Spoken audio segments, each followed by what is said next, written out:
Okay, today we're looking at a Lufkin automation pump off control POC. This is a default screen that you're probably going to encounter when you first come up to one of these. It's going to tell you information such as the current pumping mode. This is going to be pumping in normal mode right now. It's also going to tell you the elapsed time it's been pumping in that mode, along with some historical data. To get to the dyno portion of this system, what you need to do is hit menu. Number 4, that's going to take you to your dyno menu, and if you want to look at what it's doing real time, hit 4 again, and right there we have our cards being cut. If you want to refresh and clear the screen, we just hit delete and it'll start over. If, for instance, you want to go to just surface stroke, or if it's just on surface stroke when the screen opens up, the way you change that is you go to edit, and it'll say bad down here to use the up and down arrow for settings or for options. So you just change your options, and for instance that'll just be downhole. If you look at the box at the top, that'll be just surface. So for instance, if I hit surface and I hit enter, it's going to get rid of my pump card and just show me a surface card.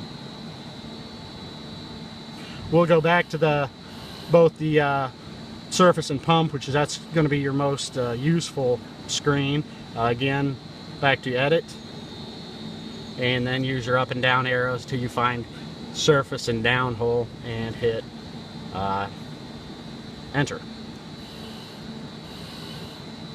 And again, it's going to be drawing your cards for you.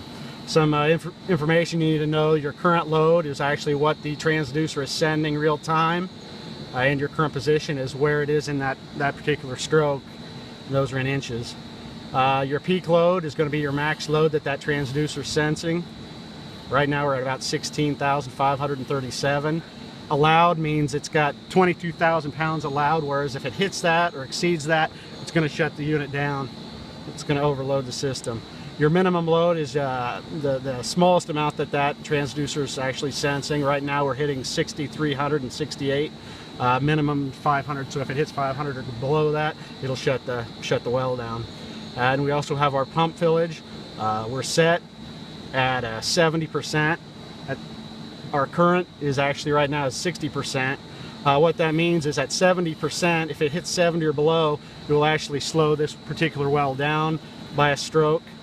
And then if it recovers and gets back up to a 70 or more percent fillage, it'll speed it up again on that stroke. So it'll bounce back and forth. If it gets well below the 70, I believe this one's around 50 or so, it'll actually shut the well down for a while, usually about an hour, and then it'll restart so it can load fluid, so the fluid level will build back up. So that about covers it. Kind of a quick, brief overview of how the Lufkin POC works. I'll go ahead and refresh this so you can see it once more. Just hit the delete button.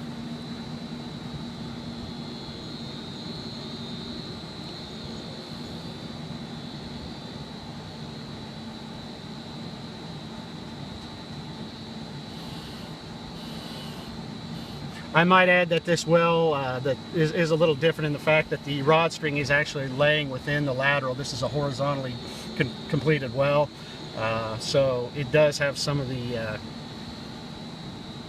interesting characteristics by the different peak loads that it's got. That's basically the drag that's being created by that rod string laying in the lateral. So this is a little bit different than a lot of wells you're going to see, conventional rod pump wells. And we can definitely see that we don't have 100% pump fillage. We have our pump fillage is currently 60, and it's being represented by this shape. This should be a more of a rectangular shape if it was 100% fill. Thank you.